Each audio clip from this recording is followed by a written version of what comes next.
he say? Let's stand for worship.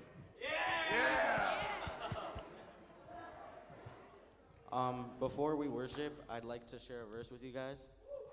It's Romans 8:28, and it says, "And we know that in all things God works for the good of those who love him, who have been called according to his purpose." And as we sing this song, I'd like for you guys to think about this verse. Preach, Louis.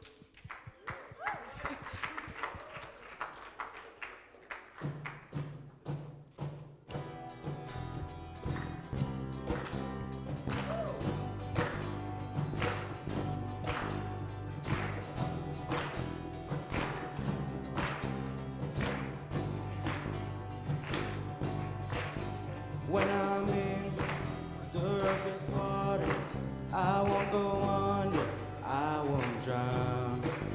When I'm in over my head, I know that you won't let me down. When I'm broken and down to nothing, I know that you are always up to something good.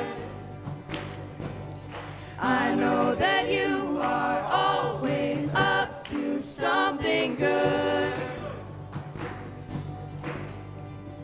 You'll make a way, whatever it takes. There's nothing your love won't endure. I know that you are always up to something good.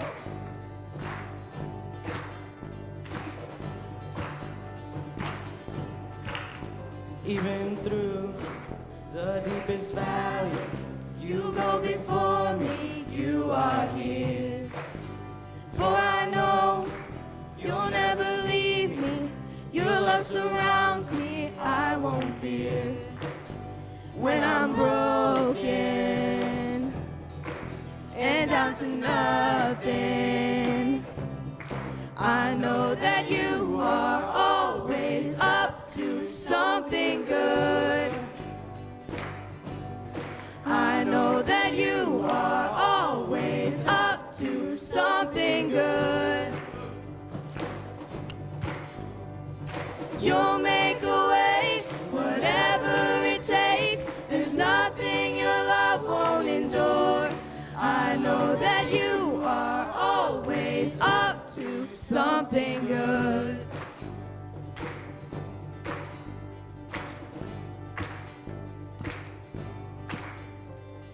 Through the darkest night, you are on my side.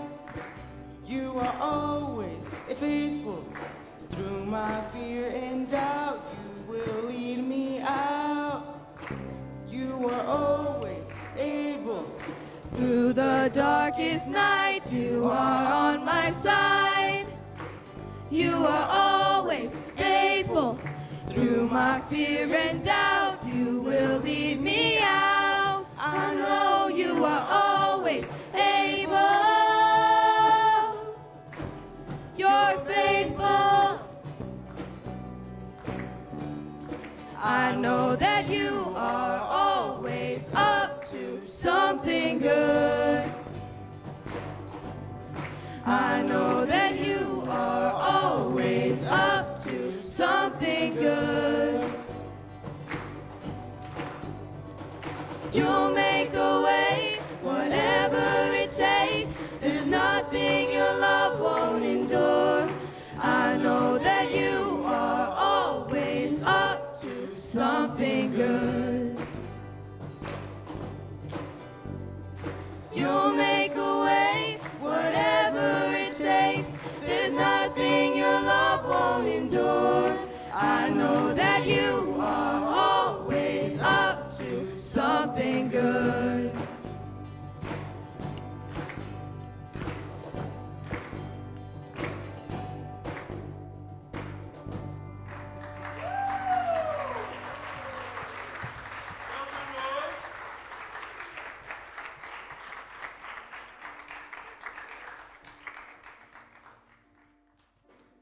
You unravel me with a melody.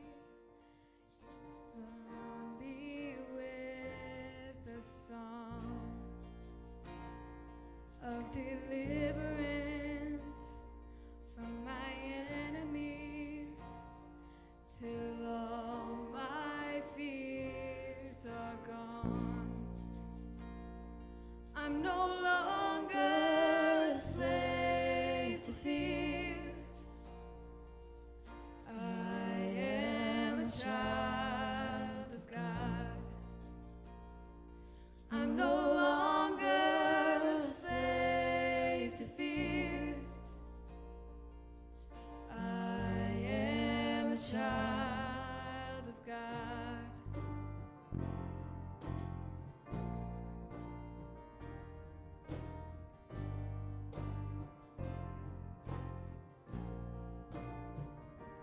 From my mother's womb, you have chosen me. Love has called my name.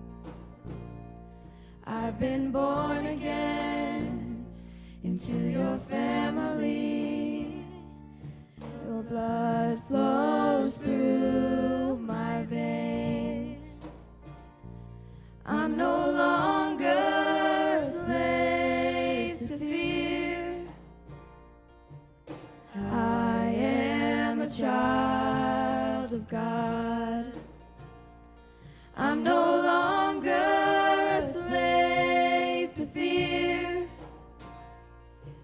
I am a child of God.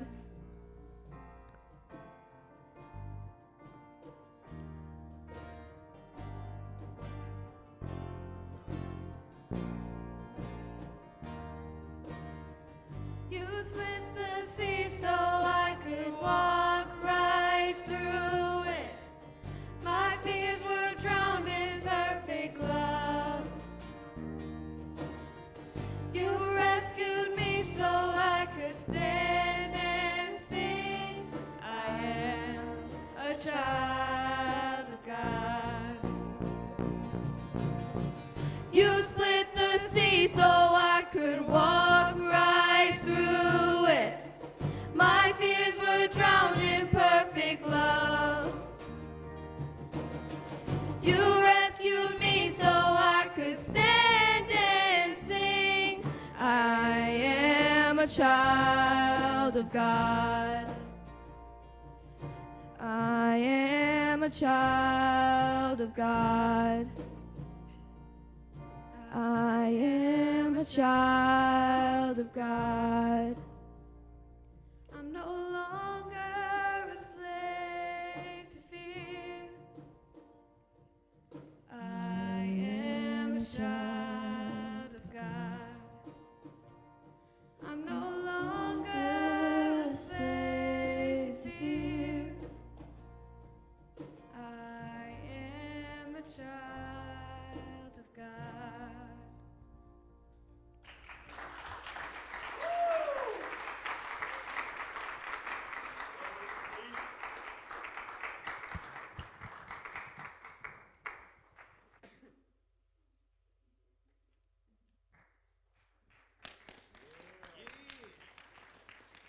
Join me in the Pledge of Allegiance. Pledge of allegiance to the flag of the United States of America and to the republic for which it stands, one nation, under God, indivisible, with liberty and justice for all.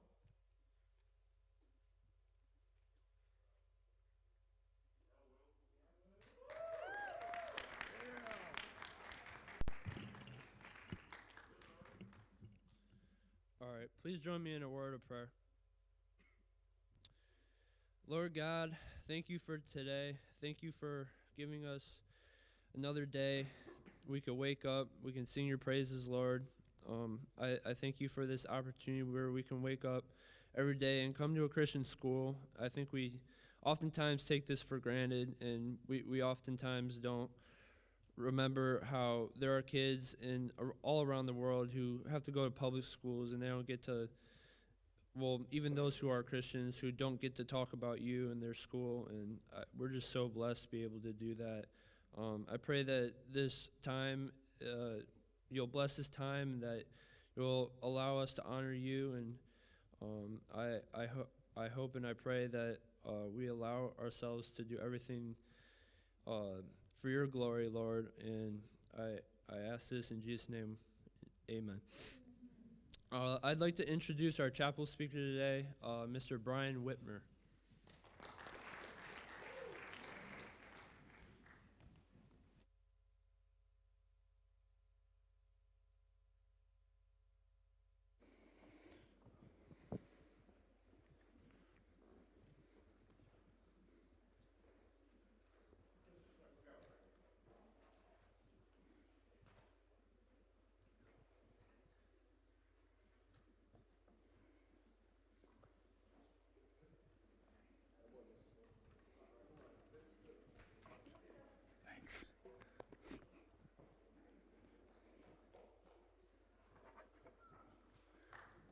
Well, good morning. My name is Brian Whitmer, and what an honor it is to be back here again this morning. I was here a couple years ago, and my daughter, Ashley Whitmer Carraro, was a graduate from Cornerstone Christian Academy in 2011. So every time I'm driving down Psalm Center Boulevard, I get to have great memories of Ashley's time here that she spent. And in June of 2011, I watched my daughter right there stand in her white gown and graduate from high school. It was a huge relief to us, okay? So because Ashley had a lot of things in her life that she wanted to accomplish, and there was a unique plan for Ashley ahead. And this morning, when we're here to talk about the story of Ashley, I'm here to tell you, to inspire you. The story, yes, it can be sad, but we don't want you to be sad over it. What we want you to do is think about your own life and say, if God were to call upon me like he called upon Ashley, could I answer that call? So in June of 2011, my daughter, as I stated, she graduated. I remember she walked down and she got her diploma. We took pictures outside there in the hallway. And we were all excited. And Ashley only wanted to do one thing in her life. She had been attending Calvary Assembly of God for years. She was very involved in the youth group. And one of the gentlemen, who was a few years older than her, wanted to marry Ashley. And so just a few months out of high school, in December of 2011, Ashley got engaged on the beaches out in California. And we were all excited. So all Ashley wanted to do was get married and be a stay-at-home mom. And her soon-to-be husband, his name was Hamon. He was a wonderful man. He was just so inspiring, had God in his heart, led worship at Calvary Assembly of God with his father. So the picture of what Ashley's life was all about was perfect from a father's standpoint, because I knew my daughter had Christ in her heart, and I knew that Ashley was going to be a wonderful stay-at-home Christian mother, because that's what she desired. That's what she wanted to do. But God had a much different plan. So Ashley got engaged in December of 2011, and a few months after that, Ashley called me one day. She was planning on getting married in April, and she called me on the phone, and she says, "Dad, I'm not feeling well. There's something that's wrong." And I said to her, "Well, Ash, what do you think it is?" She says, "Dad, I keep on feeling like I have shin splints in my right leg, and I can't get rid of them." So we took Ashley to the Cleveland Clinic, and for the next 2 or 3 months, the clinic continued to do testing on Ashley. And one day, Ashley called me on the phone and said, "Dad, you and Mom and myself need to get down to the Cleveland Clinic right away today because they said something's wrong." So her mother and myself and Ashley got in the car, and we actually drove down to the Cleveland Clinic in Willoughby Hills there, right off of Psalm Center Boulevard. And we sat down with the doctors, and these were the words that they said to us. They said, "Mr. and Mrs. Whitmer, your child has a very, very dreadful cancer. It's called Ewing sarcoma. There is no cure for Ewing sarcoma. It looks like she has a very large tumor in her right leg. It's approximately 10 centimeters long and 5 centimeters wide, and it's bored down into her tibial bone. She is more than likely going to die within the next 2.5 to 3 months. We walked out of the Cleveland Clinic, and we were absolutely devastated. But the clinic said to us, there's maybe possibly some things that we can do to help Ashley out, even though there's not a cure, to give her some extra extended time. So the Cleveland Clinic decided that what they were going to do is start some chemotherapy on Ashley. And so for the next 6 months, my daughter went through the most extensive chemotherapy that anybody had ever been through at that time. Because what they were trying to do was shrink the tumor down in her leg and then operate on her leg to remove that tumor. Since there's no cure, sometimes what they try to do is they do anything they can just to see if there can be an extension of life. So for the next 6 months, Ashley went through chemotherapy, and then what happened was they said, we're going to operate on Ashley's leg now. So we called everyone together, and Ashley was in surgery for 10 hours.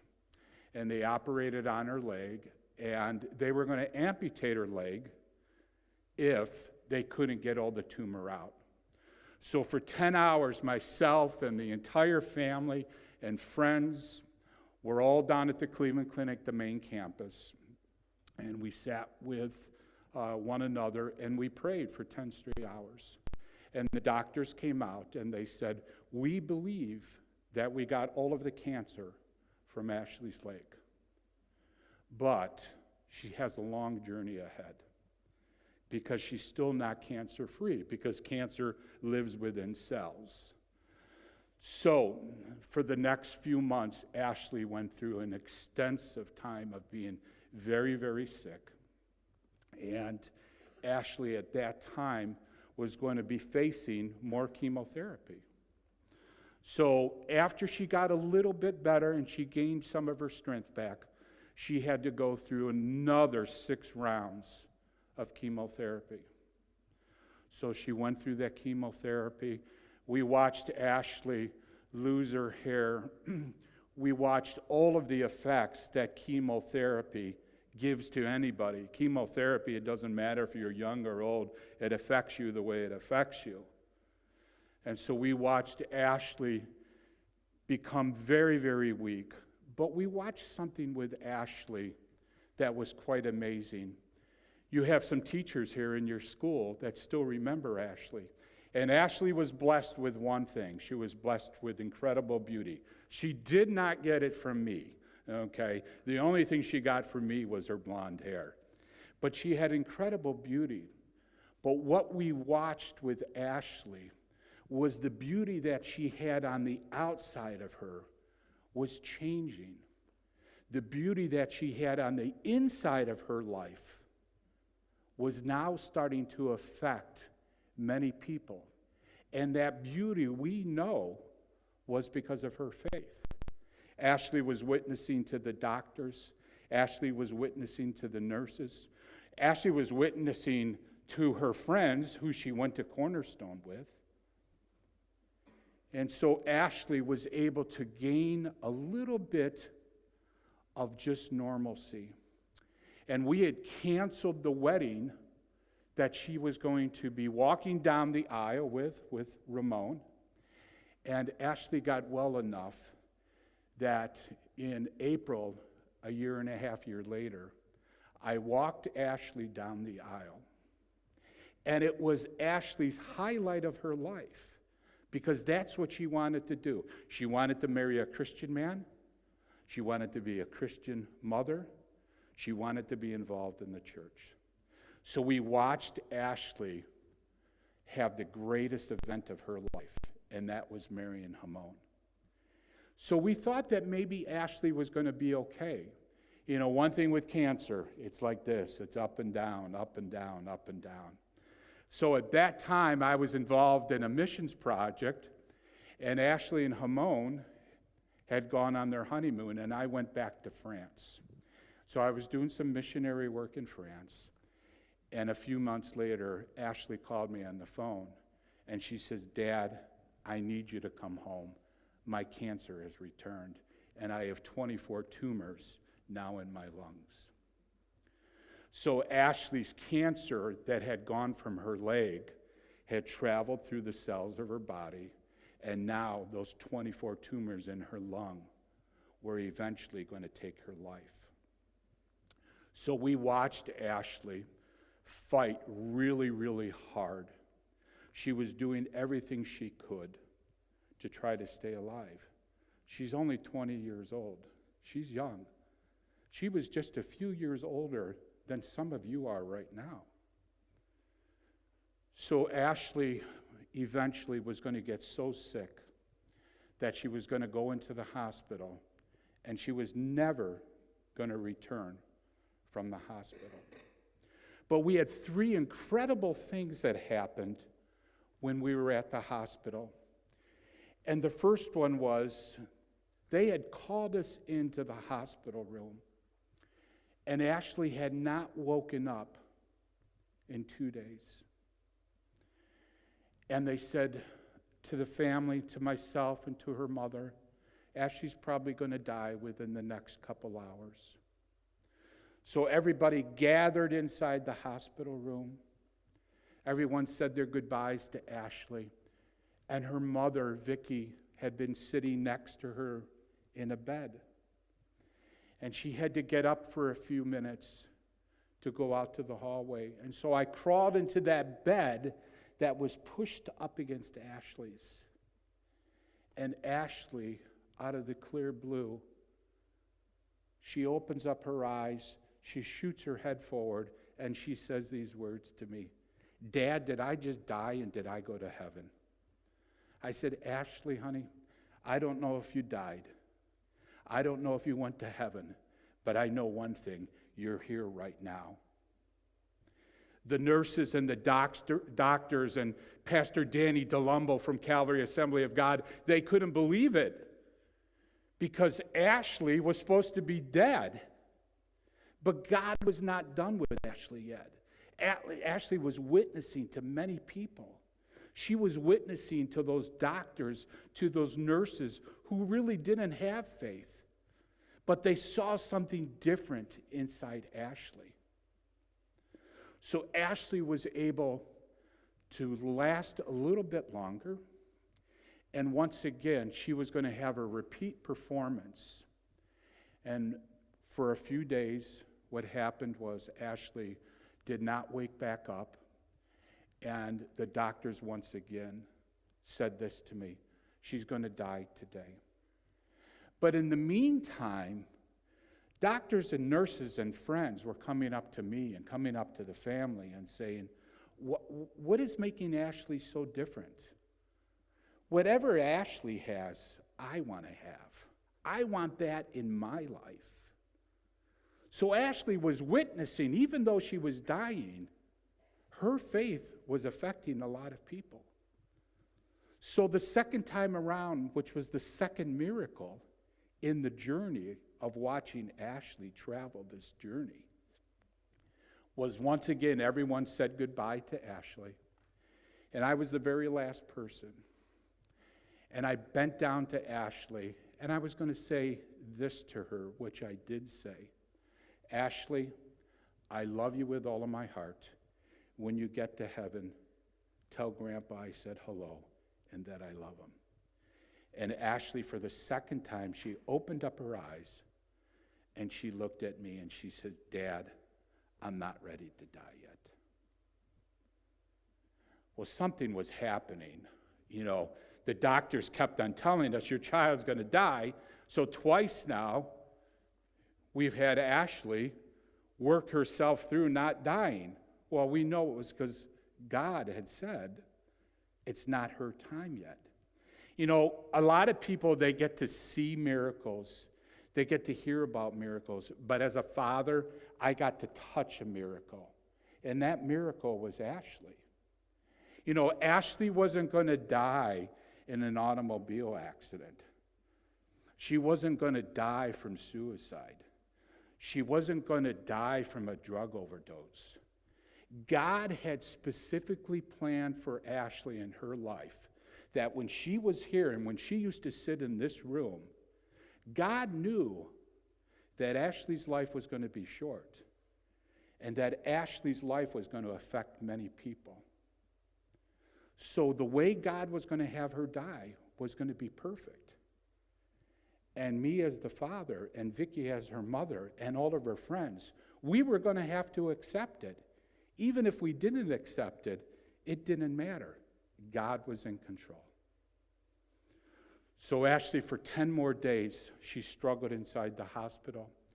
And as she struggled inside the hospital, we realized that things were getting very, very difficult. Ashley, at this time, her lungs and her body was not able to get rid of any of the liquid. So every day they had to drain her lungs so she can breathe. And then we had to put her on life support. And so as we watched Ashley for quite a long time be on life support, my flashbacks as a father was thinking that just a couple years ago, I watched her graduate from Cornerstone. And I watched my daughter walk down the aisle to marry Hamon, because we did get her eventually married. So that being said, we knew that Ashley's time was coming close to the end. And so on the night of August 15th of 2015, the family had gathered and we said, we believe Ashley's going to die tomorrow. So we all gathered in that room. All of us that night did not sleep. A lot of us spent the night in the hospital room with Ashley. And so that night and the following day, we watched Ashley, and she woke up for one final time. And when she woke up, it was her mother and myself inside the room. And here was the third miracle in the situation. Ashley started to have a conversation inside the room with something at the foot of the bed. So her mother, Vicky, says, Ashley, who are you talking to? And Ashley had a breathing apparatus in her mouth, and all she could really do was shake her head yes or no. So her mother says, Ashley, is there a man inside the room? And she shook her head, no, there's not a man inside the room. And so Vicky said, her mother, Ashley, is there a woman inside the room? Ashley shook her head, no. And then Vicky said, Ashley, is there an angel inside the room? And Ashley shook her head, yes. And Ashley looked at Vicky and myself, and she took her hand, and she motioned to her mouth to have us remove her life support. So we knew that Ashley's life now was coming to an end. So the third miracle was in the story was we watched Ashley have that conversation. So once again, everybody came in for the third and the final time, and they said their goodbyes to Ashley. And we watched Ashley as they removed the breathing apparatus out of her mouth. I watched my daughter take the final 3 breaths of her life. But I say this to you today, her next breath was her first breath in heaven. I knew when she took her third and final breath that the next time she breathed, she was breathing in heaven. And she was completely healed. She could now walk again. She could now talk again. She could breathe the way that God had intended for all of us to be able to breathe. And I knew she was in heaven. So for the next 3 hours as a father, I sat with my daughter. There wasn't a breath left in her body. Her mother and Hamon, her husband, they could no longer be inside the hospital room. Ashley was dead, she was gone. But we knew she had died perfectly. So I sat with Ashley as a father, and I did something that to this day, not sure why I did it, but it was an incredible, just closing act of my daughter's life. I had asked the nurses to get me a wash basin and a washcloth, and I washed Ashley's feet, I washed her face, and I washed her hands. And the nurses and the doctors who had traveled this incredible journey with us came up to me and said, Mr. Whitmer, we need to take Ashley. It's done and it's over. And at that time I grew mad, not at God. I was never mad at God, but I was mad because my daughter was no longer here. And I said to the nurses and to the doctors quite forcefully, I have traveled this journey with my child for the last 2.5 years. I ask you to help me lift my child up. She was down to 80 pounds. I ask you to help me lift her up and put her in another bed. And as I lifted Ashley's body up, her eyes were still wide open. And I looked at her and I said, Ashley, I did everything I could. As your father, as your Christian father, I did everything I could. Did I do it perfectly? No, I didn't do it perfectly, but I did it the very best I could. And I laid her in another hospital bed, and we covered her up. And the nurses and the doctors said, Mr. Whitmer, we now have to take Ashley away. So myself and another pastor friend of mine, we pushed Ashley down the hallway, and we came to the very final door. The very final door. And as we came to that final door, they turned around and they said, this is it. It's done. It's done. You have to let go. But I did one final thing. I took that cover off of Ashley, and her eyes were still wide open. And I said, Lord, if you can breathe life back into my child, Lord, I'll forever serve you. But you know what? God didn't breathe life back into her, because Ashley's testimony was a short 22 years of bringing many people to the foot of the cross. When I covered Ashley back up, she was no longer here. But as I said, she was perfect now. She was perfect. I had to face leaving that hospital room all by myself. And as I walked out of that hospital room in front of the Cleveland Clinic, I fell onto the Euclid Avenue. And I cried out to God, God, what do I do? What do I do now? My child just died in front of me. And the Lord spoke these words to me. Brian, you have another child. You have to get yourself up. You have to get yourself home. Because Ashley's sister, Marta, needs you. And you're going to have to take the focus off of your hurt. And you're going to have to do something with this. I had no idea what God had in store. God had an incredible plan for Ashley's legacy. As we all said goodbye to Ashley at Calvary Assembly, we had 1,000 people show up to say goodbye to Ashley.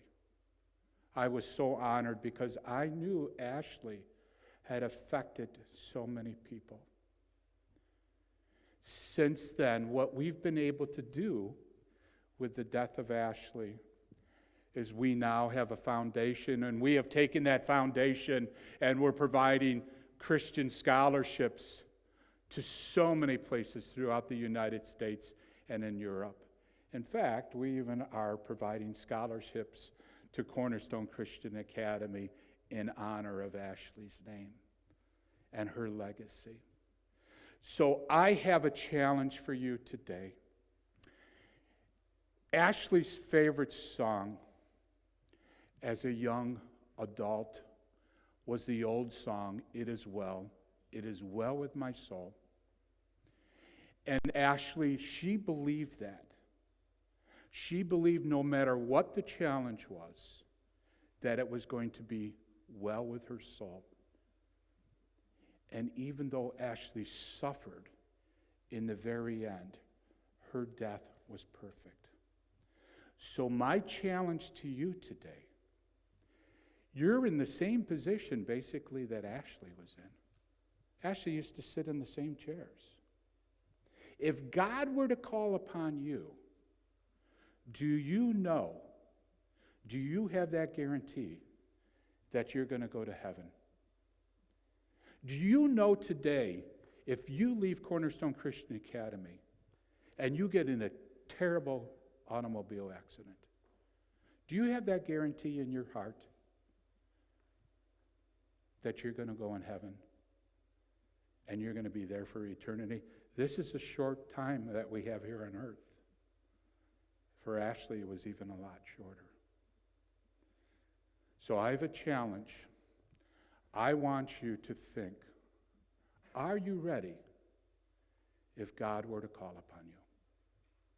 And we're going to do something a little bit different before your worship team comes back up.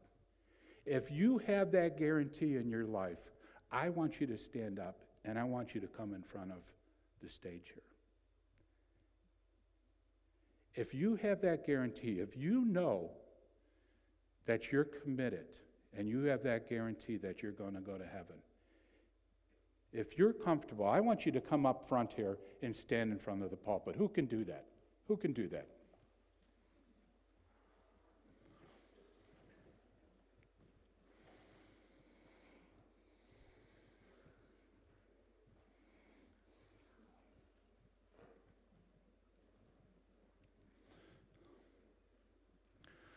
So we have one of Ashley's former teachers here today. And he was Ashley's favorite teacher. And to this day, he still talks about Ashley. And our closing prayer is going to come from Ashley's favorite teacher from Cornerstone Christian Academy. And I want him to pray for you and for your hearts and for the journey that's in front of you. Because you mark my word, you are going to be faced with challenges in your life like Ashley was. Some of them are going to be easy. Some of them are going to be different. Let's all bow our heads in prayer.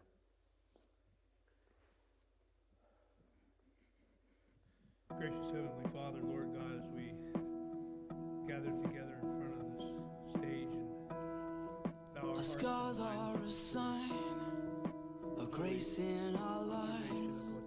And Father, how you brought us through. Father, for us to stand in memory When deep were the wounds, and dark was the night, the promise of your love you proved. the one who knows our down sitting and our uprising. Now every battle still to come. Let this be our song. It is well. And Lord God, I pray, Father, that With my much soul, so much emotion in this story, that we would be able to think clearly about the very real it is truth well with my soul.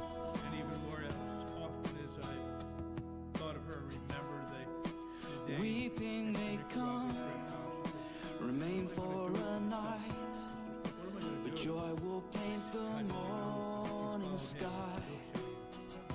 and that's all he can You're say right there now. in the fast, you're there in the feast. Our thoughts Your faithfulness will always shine.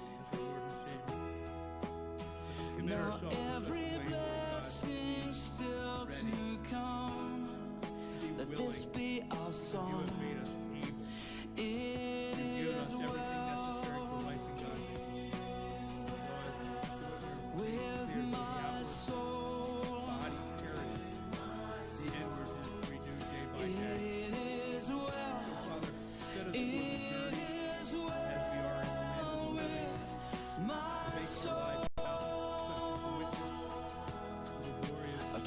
trust your ways. I trust your name. Before you go back to your chairs, I want you to know this. I don't know you by name, but I have an incredible routine that I do each and every day. I get up at 4 o'clock in the morning and I pray for all the students that our foundation is working with. So I want you to know this. I will be praying for you as a student body and praying for your school. Be a young man and a young woman of influence. Whatever your story is, whatever your purpose is, make it a story that you can make a difference in somebody's life. Like I love you guys. We're going to turn it back to the worship team. Thank you so much. And I want you to have a great summer. Be safe this summer also, okay?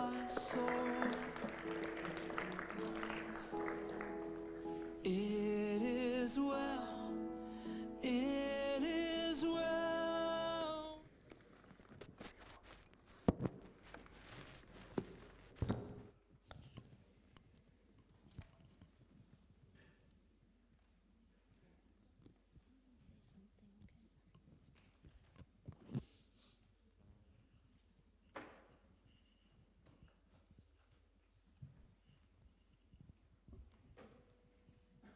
God, we just thank you for the gift of life that you give to us every morning.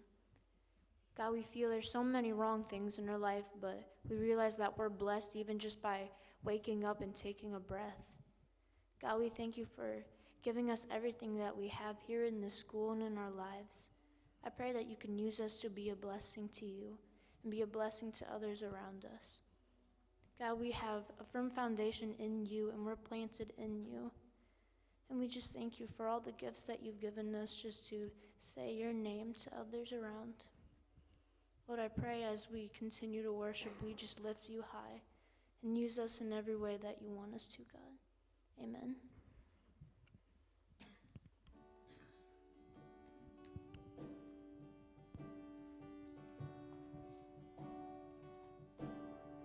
Christ is my firm foundation, the rock on which I stand when everything around me's shaking. I've never been more glad that I put my faith in Jesus, 'cause he's never let me down. He's faithful through generations. So why would he fail now? He won't. He won't. I've still got joy in chaos. I've got peace that makes no sense. So I won't be going under. I'm not held by my own strength, 'cause I built my life on Jesus. He's never let me down. He's faithful in every season. So why would he fail now? He won't. He won't. He won't fail. He won't fail. He won't. He won't. He won't fail. He won't fail. He won't.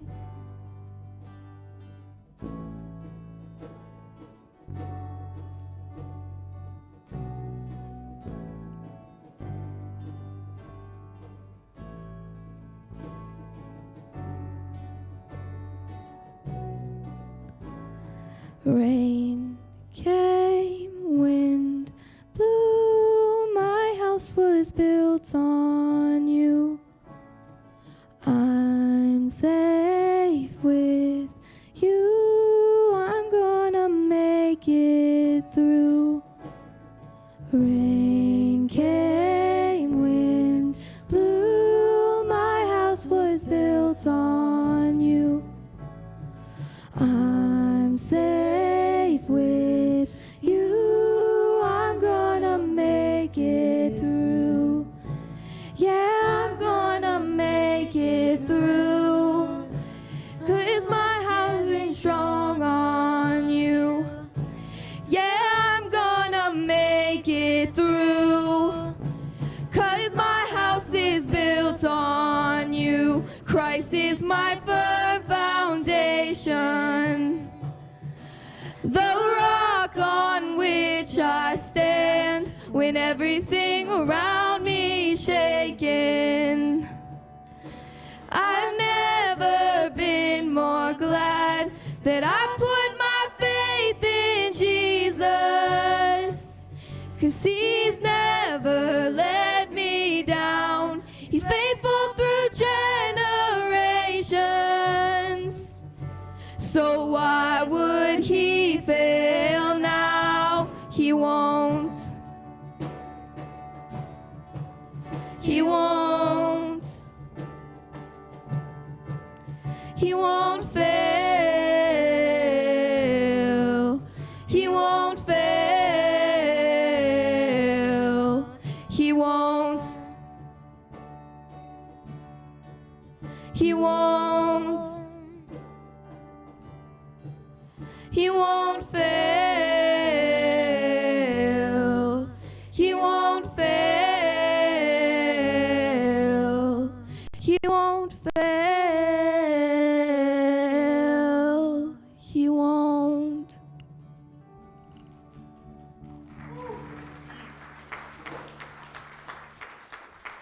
God, I pray as we continue throughout this day, just let us think about you and everything that we do and say. Continue to work through us and help us have a good rest of the day. In Jesus' name I pray, amen.